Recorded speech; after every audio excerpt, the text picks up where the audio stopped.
Hey guys, Commander18 here back again, and today I'm reviewing Star Wars The Clone Wars ToysRus exclusive Nikto guard. This figure was originally supposed to come with the Jabba's Palace battle pack, which came out back in, I believe, mid-2009. They showed it at Toy Fair, if I'm correct, at Toy Fair 2009. They showed this battle pack. It came with the Nikto, whatever you want to call it, Nikto guard. And he ended up getting cut out of the battle pack due to costs. Finally they released him as an exclusive on a basic card. So ToysRus decided to take it in, so now you can get it if you want to. So the retail price is a little high. It's $10.99 for this figure. But if you're lucky, your ToysRus might stock it in like the normal basic figure area, and then you can say that the price was, the normal basic figure price, which is normally about $7.49 or something like that, which I was able to do.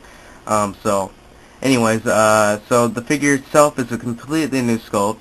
It's got the Only at ToysRus sticker there, so you can only get it there, nowhere else. Don't ask me where I got it, you know the deal. Here's the detail for the Galactic card game. There's also the dice there. Nikto guard. Here's the bottom. Here's the back. Shows a picture of him. I'm not sure exactly if that's from the movie or the series. I'm pretty sure it's from the movie, but I'm not sure yet. But anyways, it shows a nice picture of the figure. The details for the Galactic card game. And it says Puko Naga or something like that. So that's his name. So he's a specific, or whatever you want to call it, a certain Nikto guard. So he actually has a name. So Puku Naga is a Nikto guard in Jabba the Hutt's palace. With his fellow guards, he protects the crime lord and his many victims and disgruntled associates.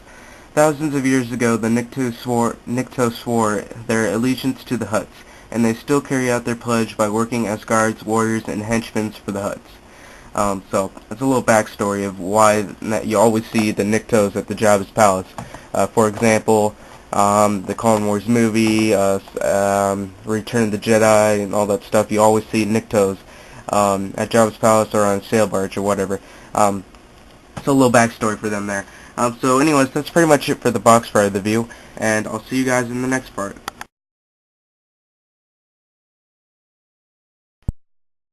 Okay, it's Commander18 here back again, and I now have Nikto guard unboxed.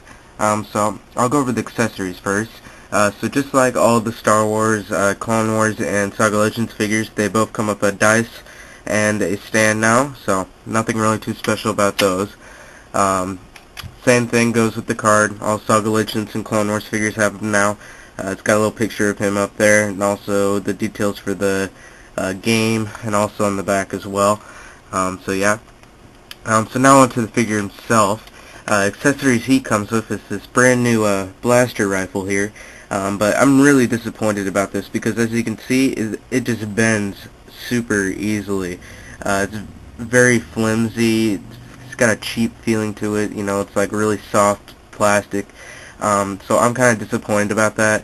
I'd rather have it more, sturdier and stiff, so you can actually hold it without the barrel of the rifle, like being bent like this or something like that. So I'm kind of disappointed about that. It's a great looking blaster rifle, but it's just really flimsy, so that really sucks. This one, it had a lot of opportunity with this rifle here, because I think they've used this multiple times in the Clone Wars series. So it could have been used for quite a bit of figures, but I'm really disappointed with it. So if they do end up putting up any other figures down the road, make it more harder plastic, because it's just terrible. I mean, you can't really even use it, so that sucks. On to the next accessory he has, which is this little I don't know what you want to call it, scarf thing, headdress, whatever. It's basically a little rubber thing that you can put around his head. It's kind of flimsy, but that's how it's supposed to be, so it can fit around his head. So you just basically put it around his head like that, and it just guards his whole entire face. Cool little accessory, but I prefer to have it off because I rather see the head sculpt than this thing. And he has one more, well actually two more accessories. He has this other brand new blaster pistol. It's got a more stiffer plastic, so that's not too bad. This is a really nice blaster. I hope they repack this with some other figures down the road. It's pretty nice looking. It shares almost the same design as the other one.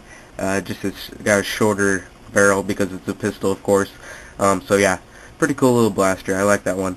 And the last accessory he comes with is this little pouch here, which you can put his blaster in if you want to.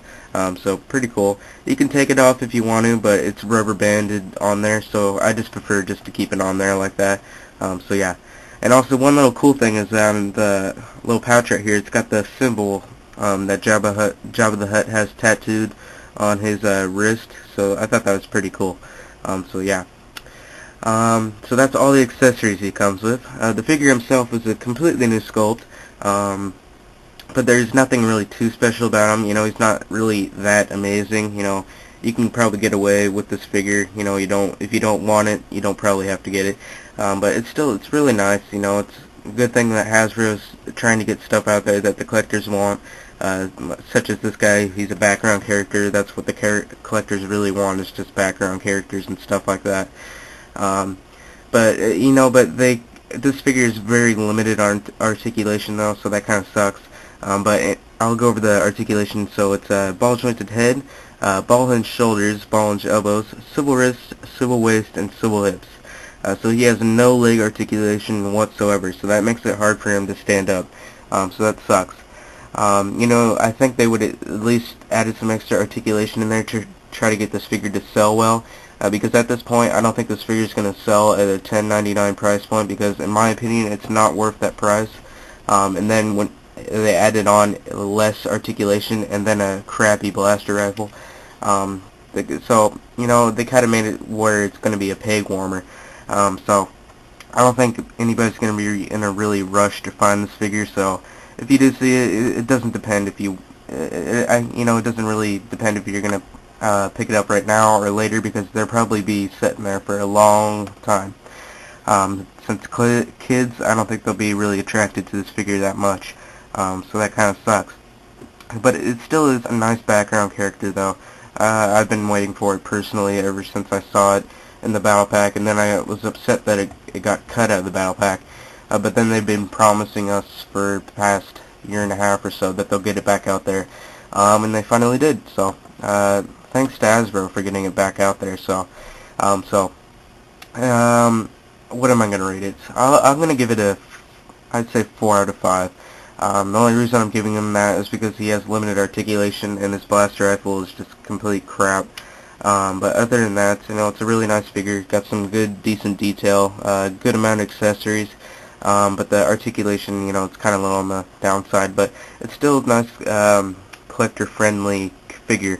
But if you're a kid, it's not really that friendly, you know. There's nothing really too much you can do with it.